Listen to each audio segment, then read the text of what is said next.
The alarms on Liberty Prime Station screamed through the metal halls like dying animals. Captain Jake Morrison ran down the corridor, his boots hitting the floor with sharp sounds. He had been sleeping when the sensors picked up something big. Coming toward Earth. What do we have? Jake asked as he burst into the command center. The room was full of people moving quickly around glowing screens. Unknown vessel, Captain, said Lieutenant Sam Turner, not looking up from his station. It's not human design. The computer has never seen anything like it. Jake looked at the main screen. The ship was strange. It had smooth curves like a living thing, not the hard angles of human ships. Soft blue lights pulsed along its surface, but they were getting dimmer. How big? Jake asked. Small, maybe the size of a shuttle, Sam replied. But Captain, it's not sending any signals? No radio, no energy weapons charging, nothing. Dr. Lisa Carter pushed through the crowd. She was the station's expert on alien life, though she had never seen a real alien before. Her eyes were wide with excitement. This is it, she said, breathing hard. First contact. This is what we've been waiting for. Commander Ryan Brooks was not excited. He was the security chief, and his job was to keep everyone safe. Captain, we should shoot it down. We don't know what it wants. No, Jake said firmly. We watch and wait. If it wanted to hurt us, it would have done something by now. The alien ship moved slowly toward the station. Its lights were almost gone now. Then suddenly it stopped moving. It just floated there, in space like a dead thing. It's not moving anymore, Sam said. Power readings are almost zero. Jake made a decision. Prepare the shuttle bay. We're bringing it aboard. Captain, I must protest, Brooks said. This could be a trap. Maybe, Jake agreed. But look at it, Ryan. That ship is dying. Whatever's inside might be too. They used the station's mechanical arms to grab the alien ship and pull it into the shuttle bay. The bay was sealed off from the rest of the station, just in case. Jake, Lisa, and Ryan put on protective suits and went to look at the ship up close. The ship was beautiful in a way that made Jake's chest feel tight. It looked like it had been grown instead of built. The surface was warm to the touch, even though the ship's power was almost gone.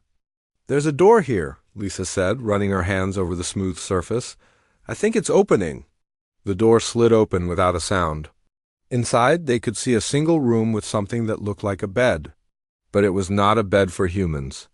It was bigger and had a curved shape. On the bed was a creature they had never seen before. It was about the size of a human but different. Its skin was pale blue and seemed to glow softly.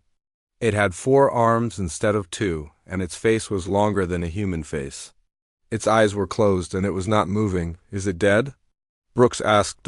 Lisa checked her scanner. No, but barely alive. Its life signs are very weak. Around the creature's bed were machines that were clearly trying to keep it alive. But like the ship, they were running out of power. We need to get it to the medical bay, Lisa said. Now, wait, Jake said. He had found something attached to the ship's wall. It was a device that looked like it might be a computer. When he touched it, it began to glow and make soft sounds. Then, amazingly, it began to speak. The words were in different human languages, all mixed together, like someone had learned to speak by listening to radio broadcasts. Gift of peace, the machine said in English, then switched to broken Spanish, then back to English. Protect her. I die for my people. The 3 humans looked at each other. The alien was female. Please, the machine continued. She is good, not like us, like you. Keep her safe. Then the machine went quiet. The lights in the alien ship went out completely. They moved the alien to the medical bay as quickly as they could. Dr. Lisa worked with her team to figure out how to help someone who was not human. The alien's body was shutting down, but they did not know why. Her biology is all wrong, Lisa said as she studied the readings. It's like someone changed her on purpose. These modifications are not natural. What kind of modifications? Jake asked. I don't know yet, but they're killing her. While Lisa worked, Jake went back to the alien ship. He found more devices and managed to get some of them working. Most of what he found was in an alien language, but some files had been translated into human languages. The translations were not good, but he could understand some of it. The alien was a princess, her father was a king. She had been sent away from her people because she was different. Jake was reading when Sam's voice came over the radio. "Captain, you need to come to the medical bay. She's awake." Jake ran to the medical bay. The alien princess was sitting up on the medical bed. Her eyes were open, and they were the most beautiful thing Jake had ever seen. They were large and silver, and they seemed to hold all the sadness in the universe. She looked at the humans around her and tried to speak.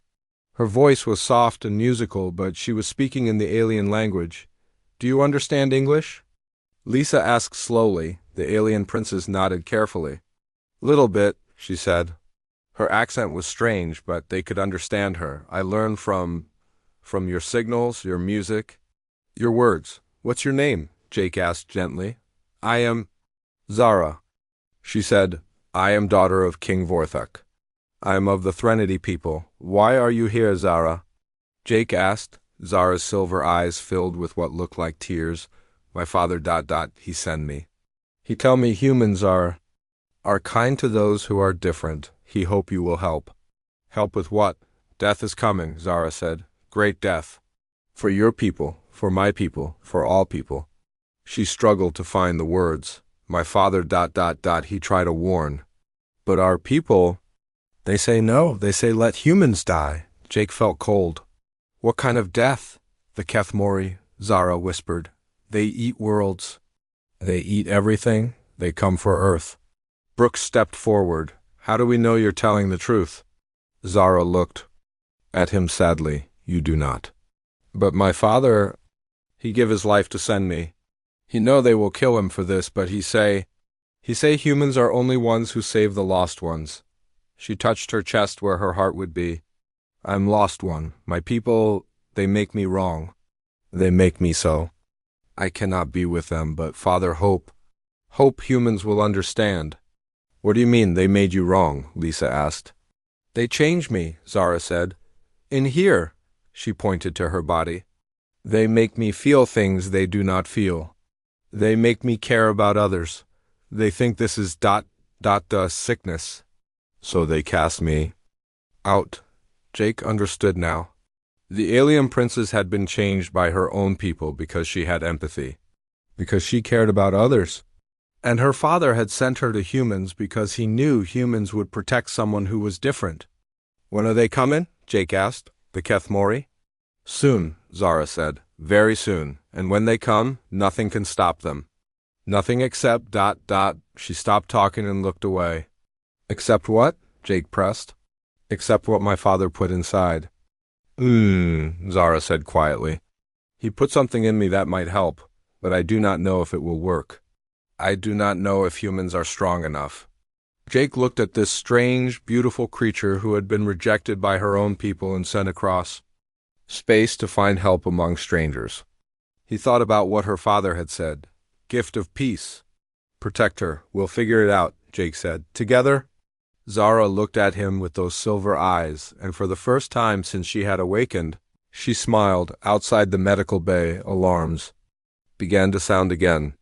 But this time, they were not warning about an alien ship. They were warning about something much worse approaching from the depths of space. The message went out across all of Earth's communication networks within an hour. Admiral Patricia Stone sat in her office deep inside the Earth Defense Force headquarters, reading the report for the third time. An alien princess. A warning about invasion. A dying king's sacrifice. "This is impossible," she said to her assistant.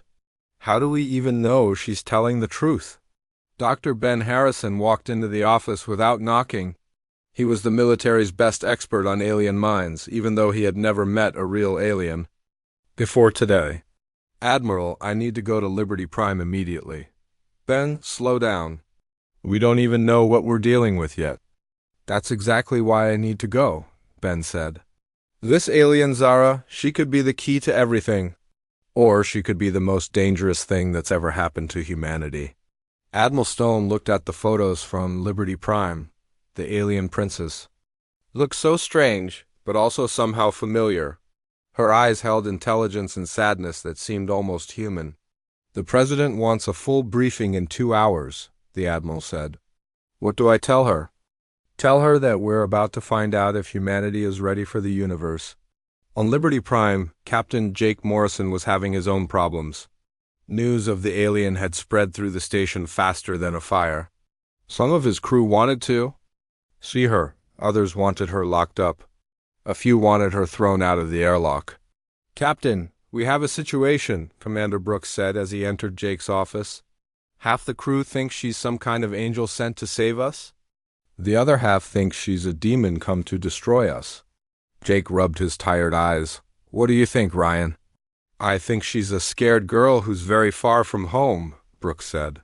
"But that doesn't mean she's not dangerous." Lieutenant Sam Turner had been assigned to watch over Zara. He had expected to be guarding a monster. Instead, he found himself talking to someone who reminded him of his younger sister. She was curious about everything human, especially their music and art. "Your people make such beautiful sounds," Zara said as she listened to a classical music. Piece on Sam's tablet. "My people, we do not make music. We think it is ... waste of time." "Don't you have any art at all?" Sam asked. "We have efficiency," Zara said sadly. "We have order. We have conquest, but beauty, joy, these things are forbiddance." Sam began to understand why her people had cast her out. She was too human for them. Dr. Lisa Carter was working day and night to understand Zara's biology. What she found made her sick to her stomach. The modifications to Zara's body were not just to make her different. They were designed to cause pain. "They tortured her," Lisa told Jake when he came to check on her work. "These genetic changes, they're not random. Someone carefully designed them to make her suffer." "Why would they do that?" "Because she felt sorry for other people," Lisa said angrily. "Because she had compassion. So they decided to give her something to really suffer about." Jake felt anger rising in his chest. "How long does she have? Without treatment?" "Maybe a few months. The modifications are slowly killing her." "But Jake, there's something else, something incredible."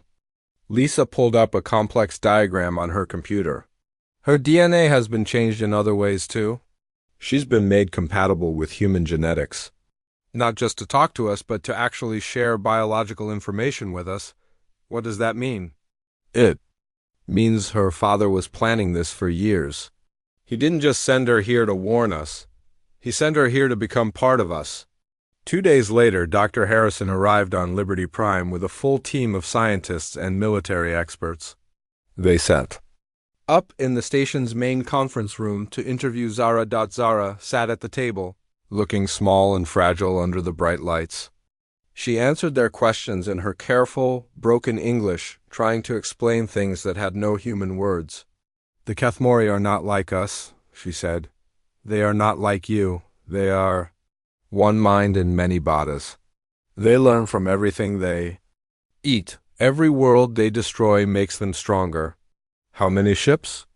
asked Captain Elena Rodriguez, who commanded Earth's best fighter squadron. "I do not know your numbers," Zara said, "but imagine your ocean. Now imagine each drop of water is a ship. That is how many." The room went quiet. Elena felt her heart sink. "That's impossible. We don't have enough ships to fight something like that." "No," Zara agreed. "You do not." "But my father, he found a way. A weakness, he put it in me."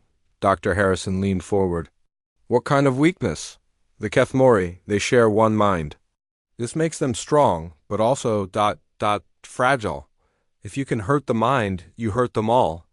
And you know how to do this?" Zara nodded slowly. "My father put the knowledge in my blood, in my bones, in my thoughts, but I do not know how to use it. I am not smart like him." "You're smart enough," Jake said firmly. "We'll figure it out together." That night, Jake found Zara in the observation deck, looking out at the stars. She seemed so lonely that it made his chest hurt. "Do you miss your home?" he asked. "I miss my father," Zara said. "But home?" "No, home was not a good place for me. Here, people are kind. They do not hit me for asking questions. They do not punish me for caring about others. Jake sat down beside her. Tell me about your father. Zara's eyes filled with tears. He was not supposed to love me. Our people, they do not love. But he did. He would visit me in my prison and tell me stories about other worlds, about people who were different but still good. He told you about humans? Yes, he said humans were dangerous because they could not be understood. They would fight impossible battles for strangers. They would die for people who were not even their own kind. He said this made them weak, but also powerful. Jake understood. He sent you to us because he knew we'd protect you. He hoped. Zara said he was not sure, but he had no other choice. The Kethmori would have killed everyone. My people, your people, everyone. What happened to him? The council found out what he did. They killed him slowly. They wanted him to suffer before he died. But he died happy because he knew I was safe. Jake felt anger and sadness, fighting in his chest. This girl had lost everything to save both their peoples. Zara, I promise you something. We're going to stop the Kethmori. And we're going to make sure your father's sacrifice means something. Zara looked at him with those silver eyes. How can you promise this? You do not even know if the weapon will work. Because I know my people, Jake said. We're stubborn.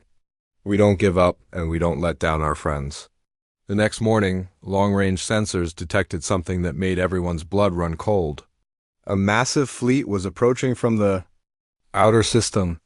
The ships were like nothing in any human database. They were alive, growing and changing as they moved. How long? Admiral Stone asked over the communication link. 6 days, Sam reported. Maybe less. Admiral Stone's face was grim. We're evacuating the outer colonies. All military forces are to fall back to Earth defense positions. What about the weapon? Jake asked. We have 6 days to make it work, the Admiral said. If we can't, humanity is going to find out what extinction looks like. After the communication ended, Jake found his crew gathered around Zara. She looked terrified, but also determined. I want to help, she said. I want to learn about this weapon my father gave me, but I am scared. What if I am not strong enough? What if I fail? Lieutenant Turner put his hand on her shoulder. You won't fail, you know why? Why? Because you're not alone anymore, you have us. And humans, we're really good at doing impossible things when we work together. Zara smiled through her tears. My father was right about humans. You are dangerous, but dangerous in a good way. Outside, the stars looked the same as always. But everyone knew that in 6 days they would either still be free or they would be food for creatures that had never learned the meaning of mercy. The race to save 2 worlds had begun. Dr. Helen Park had not slept in 3 days. Her eyes were red and her hands shook as she drank her 5th cup of coffee. She was the best geneticist on Earth, but she had never tried to decode alien DNA that held the secret to saving humanity. The information is all here, she said to the team gathered around her lab table. But it's like trying to read a book written in a language that doesn't exist yet. Zara sat nearby, trying to help. Every few hours, Dr. Park would ask her to touch different machines or look at different screens. Sometimes this would make the alien data change or reveal new information. But it always made Zara feel sick. I'm sorry, Zara said after another session left her weak and shaking. My father made this too hard. I do not understand what he put in me. Captain Jake Morrison put a gentle hand on her shoulder. You're doing great, Zara. We'll figure this out. Amy Chun walked into the lab carrying a tablet full of engineering designs. She was young, maybe 25, but she was the smartest engineer Earth had ever produced. I think I know what the problem is, she said. What? Dr. Park asked. We're trying to make human technology do something it was never designed to do, Amy explained. But what if we don't use human technology? What if we use hers? She pointed to Zara's crashed ship, which was still sitting in the shuttle bay. That ship responded to her thoughts and feelings. Maybe the weapon is supposed to work the same way. General Marcus Cole, who had arrived that morning with a team of ground soldiers, shook his head. That's too dangerous. We can't risk our only hope on alien technology we don't understand. With respect, General, Amy said, our technology isn't working. We need to try something else. Dr. Park looked at the genetic data on her screen. Amy might be right. Look at this sequence here. It's not just information, it's like a key that needs a very specific lock. Captain Troy Williams, who led the Special Forces team, had been studying Zara's ship for days. The ship's systems are incredible, he said. They're alive. They learn, they adapt, but they only work for her. Because they're connected to her biology, Dr. Park said, getting excited. The ship isn't just a machine, it's an extension of her body. Zara looked confused. I do not understand. Your father didn't just put a weapon in your genes, Amy explained. He made you into a weapon, but not to hurt people, to hurt the Kethmori. But I do not know how to use it, Zara said. That's what we're going to figure out. Jake said they moved their work to the shuttle bay so they could work directly with Zara's ship. Amy connected human computers to the alien systems while Dr. Park monitored Zara's biological responses. Try. Touching this panel, Amy said. Zara placed her hand on the smooth surface.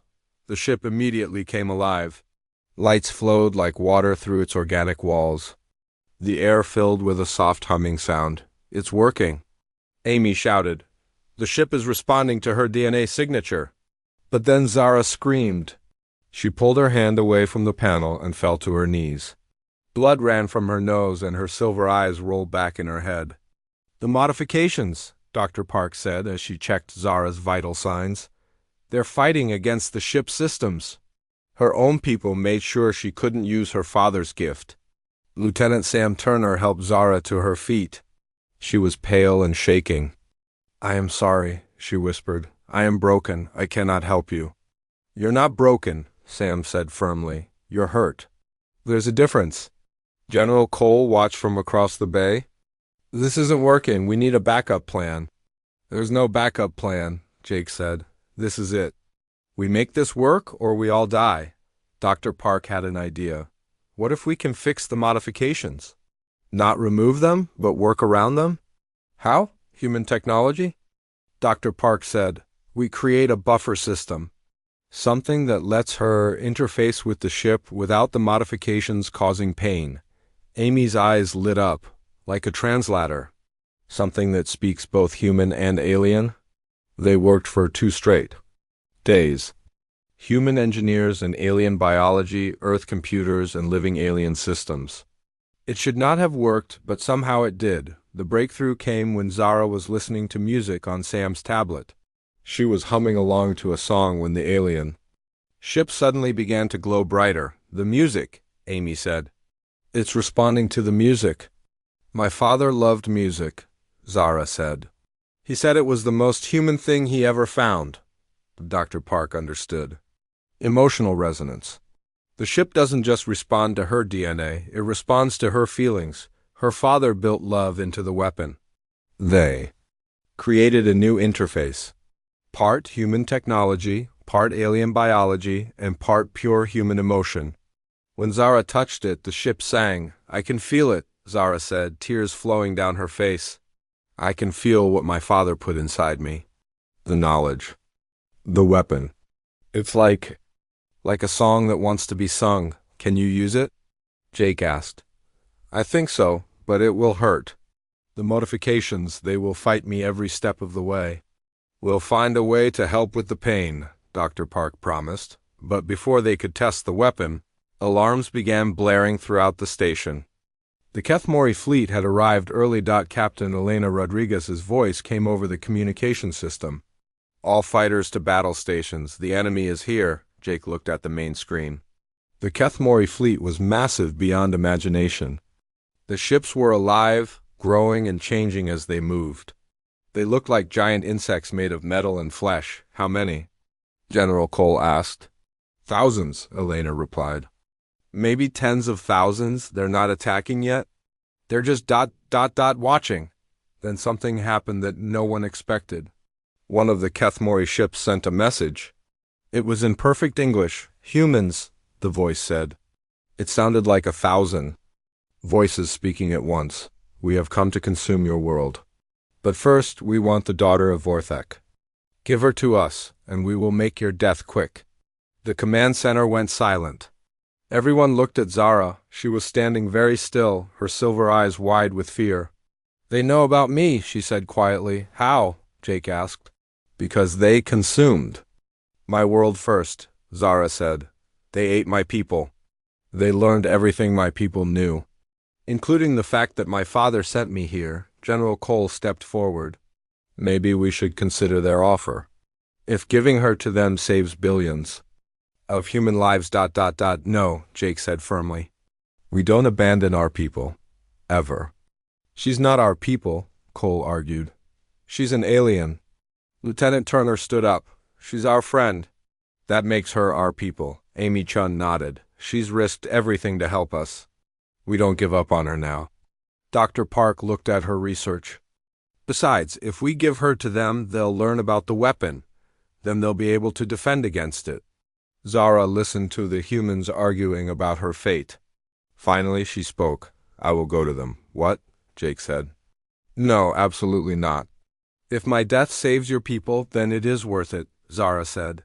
My father died for peace, I can do the same. Your father didn't die so you could give up. Sam.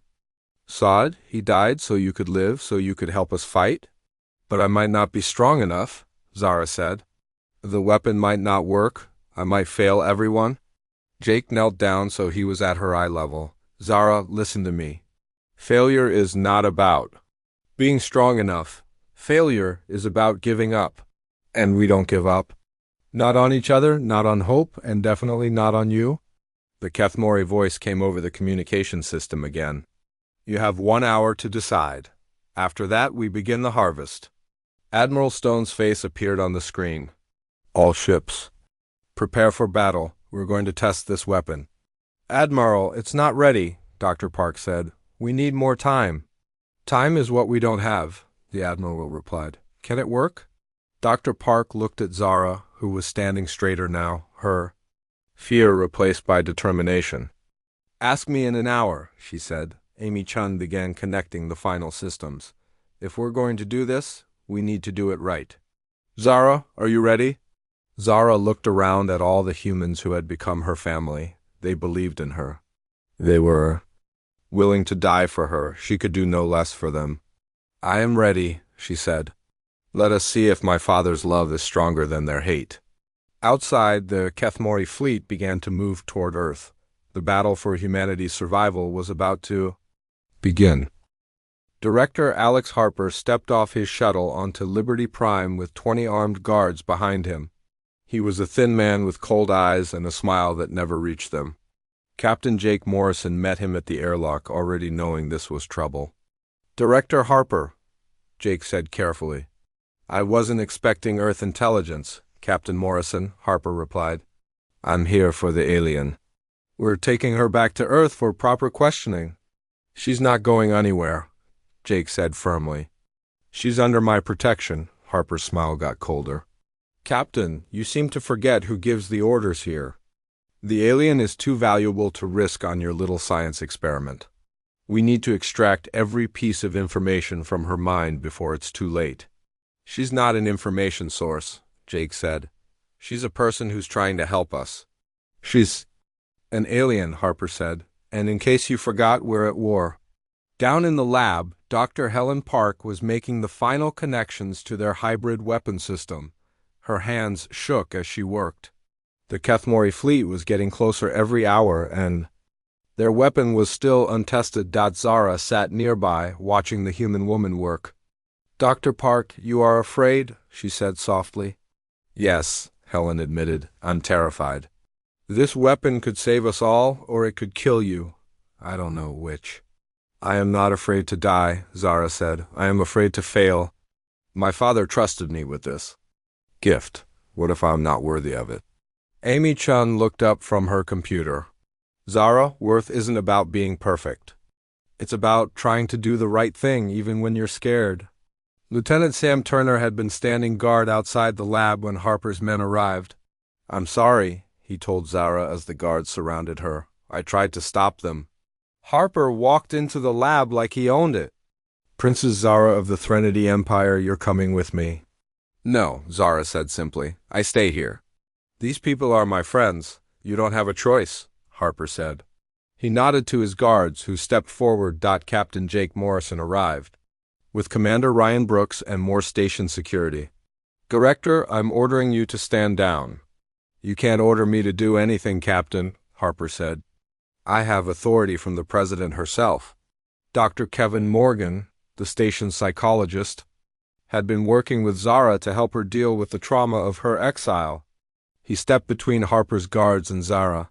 This young woman has been through enough, he said.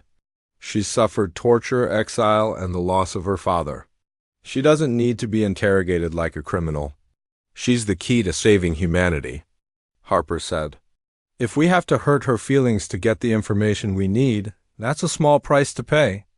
Zara stood up slowly. Her silver eyes were sad but determined. Director Harper, you think I have secrets. You think if you hurt me enough, I will tell you how to save your people. That's exactly what I think, Harper said. But I have already told you everything, Zara said. The weapon is in me. The knowledge is in me, but it only works if I choose to use it.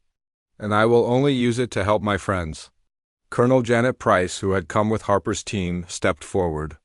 We can make you use it? No, Zara said quietly. You cannot. My people tried to make me do things. They tried to hurt me until I stopped caring about others. But you cannot force someone to love, you cannot force someone to hope, and you cannot force someone to fight for people who would hurt them. Jake felt proud of Zara, but also worried. Harper was the kind of man who would hurt her just to prove he could.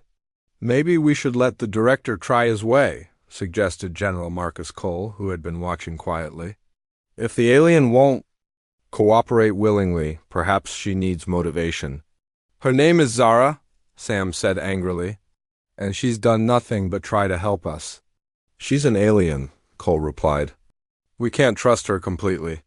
Dr. Park looked up from her work. General, I've been studying her biology for days. The modifications her people made to her are designed to cause constant pain. She's been suffering every moment since she arrived. And she's still trying to help us. If that's not trustworthy, I don't know what is. Harper ignored them all. Guards, prepare the neural scanner. We're going to see what's really in her head. The neural scanner was a machine designed to read human thoughts. It was painful for humans to use. For an alien with an already damaged nervous system, it could be deadly. You can't, Helen said. It will kill her. Maybe, Harper said, but we'll get the information first. That's when the alarms started blaring again. Captain Elena Rodriguez's voice came over the communication system, but it was full of static and fear. All stations, this is Rodriguez. The Kethmori are attacking the outer defense line.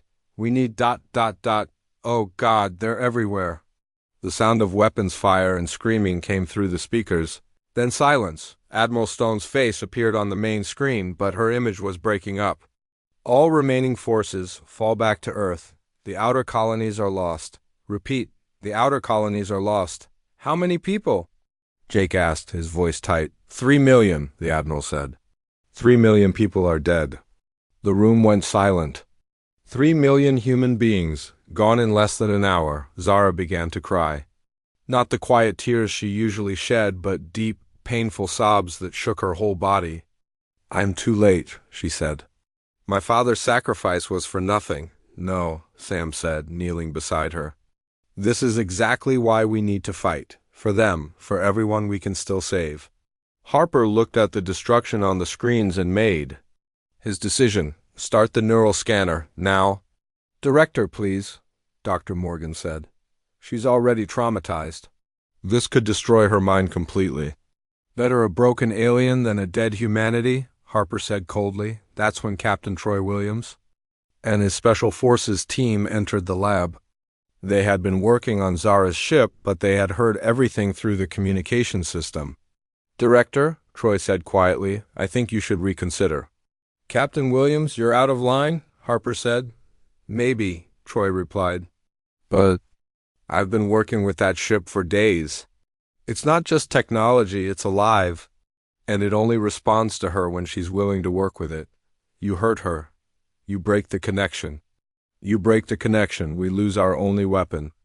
Amy-chan nodded. He's right. The ship responds to her emotional state. If she's in pain or afraid, it shuts down completely. Harper looked frustrated. Then how do we make this work? You trust her, Jake said. You treat her like the friend she's been to us. Friendship won't save humanity, Harper said. It's the only thing that will, Zara said, wiping tears from her eyes. Director Harper, you think strength means hurting others until they do what you want. But my father taught me that real strength means choosing to help others even when they cannot. Help you back. She stood up and walked to the hybrid weapon system.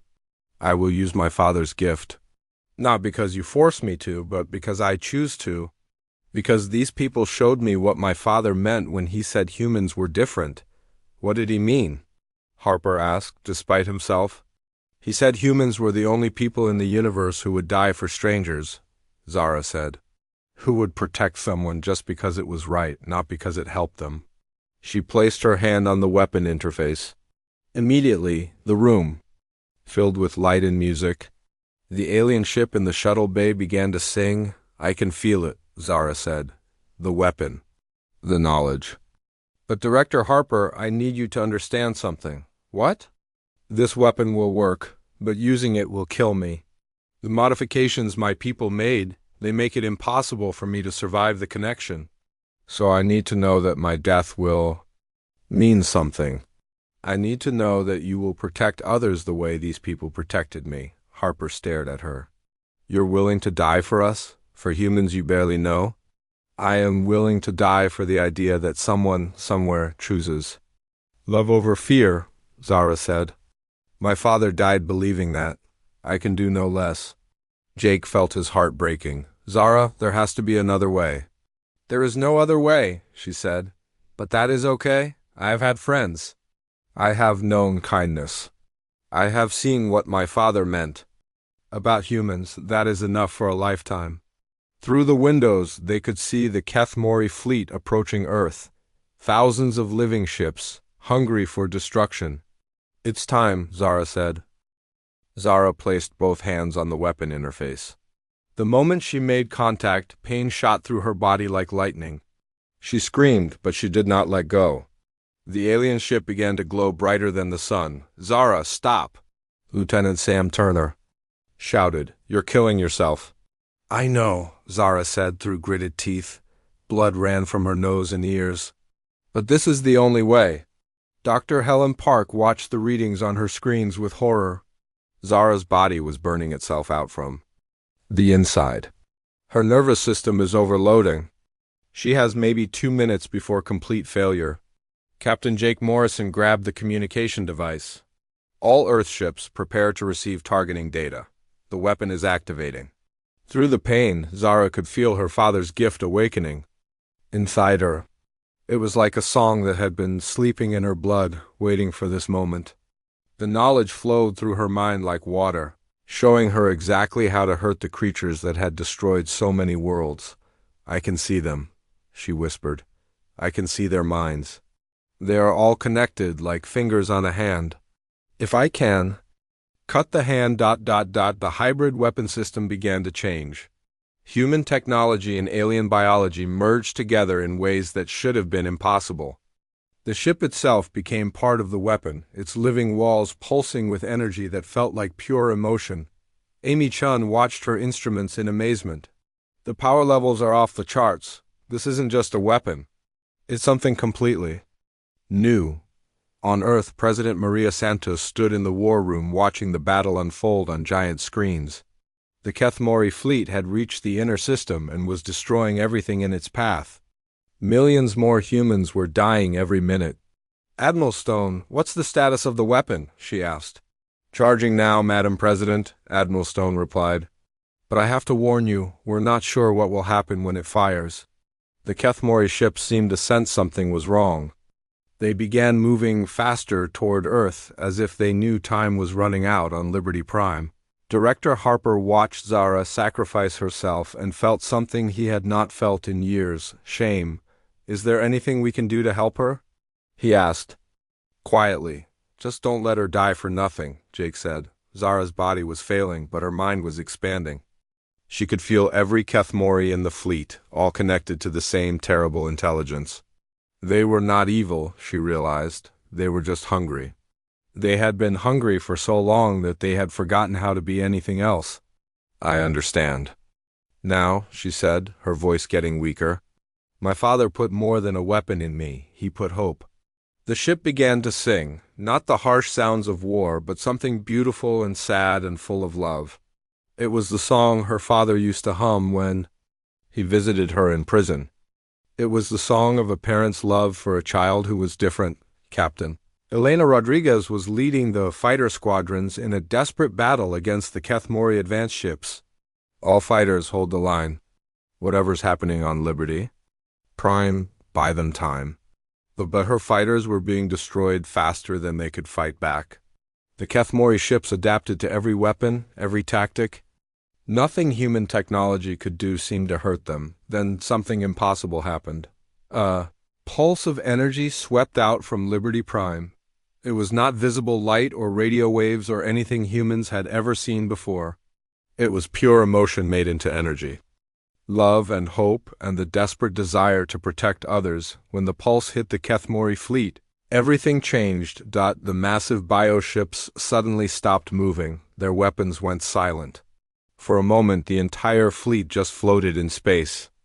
Like sleeping giants. Then, one by one, they began to fall apart. What's happening? Admiral Stone asked. Dr. Park, watching from Zara's side, understood. She didn't just attack their minds. She reminded them what they used to be before the hunger took over.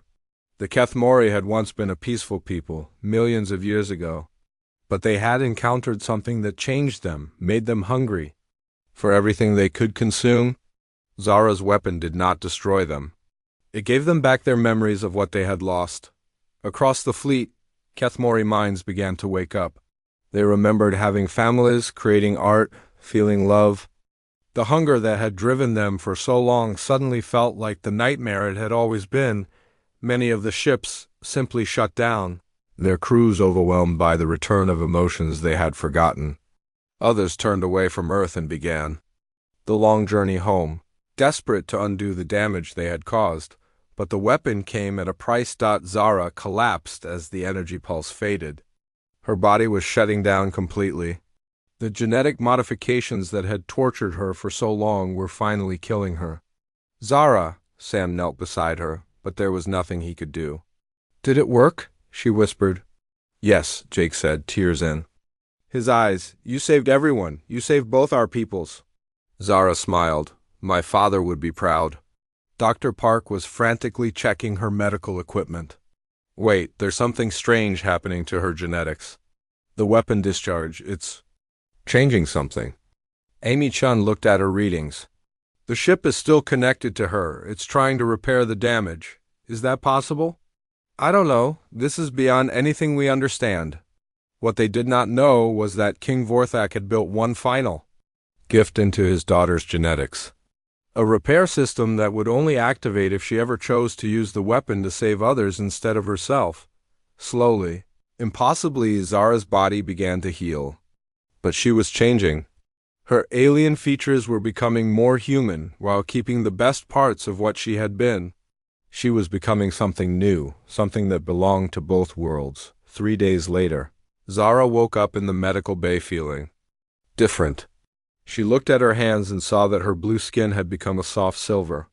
She still had 4 arms, but they felt stronger than before. Her eyes were still silver, but they held new depths. How do you feel? Dr. Park asked. Different, Zara said, but good different. Like I am finally who I was supposed to be. Jake came to visit her with amazing news. Zara, you're not going to believe this. We're getting messages from other species across the galaxy. The Kethmori were threatening them too. When you stopped the fleet, you saved everyone. More importantly, Sam added, some Threnody ships are coming here. Your aunt leads them.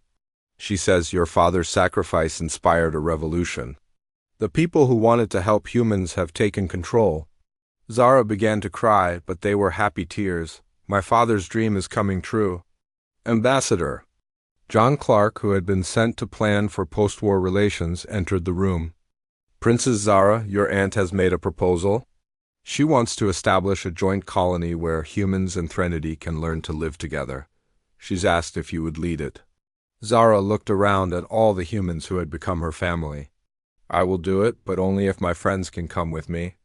We wouldn't miss it, Jake said. Dr. Nancy White, who had been studying the long-term effects of Zara's transformation, had more good news. The genetic changes have stabilized. You're not dying anymore. In fact, you might live for hundreds of years. Long enough to see humans and Threnody become true friends, Zara said. Commander Pete Johnson, who had been put in charge of the new hybrid fleet that combined human and Threnody technology, smiled. With ships like yours, we'll be able to explore the galaxy together. Maybe help other species who are threatened by things like the Kethmori years past. The joint colony became a beautiful place where human children played with young Threnody, where both species learned from each other. Zara, now calling herself a bridge between worlds, helped hundreds of other species find peace. On the anniversary of the battle, Zara stood before a memorial to her father. The inscription read, King Vorthok of the Threnody, he died so that love could live. Sam, now her closest friend and the colony's security chief, joined her. Do you ever regret it, giving up your old life? I never had an old life, Zara said. My life began the day humans decided to protect someone who was different instead of fearing them. She looked up at the stars where human and Threnody ships flew together on missions of exploration and peace. My father was right about humans. You are dangerous. But dangerous in the best possible way. How's that? You're dangerous to anyone who thinks love is weakness, Zara said. You proved that the strongest thing in the universe is not hunger or fear or hate. It's the choice to protect others even when they cannot protect you back. In the distance, hybrid children laughed as they played games that no single species could have invented alone. The future was bright and it belonged to everyone. The alien king had sacrificed himself for peace. But his greatest gift was not the weapon. It was the daughter who showed two species that being different was not something to fear, but something to celebrate. The stars had never looked more beautiful.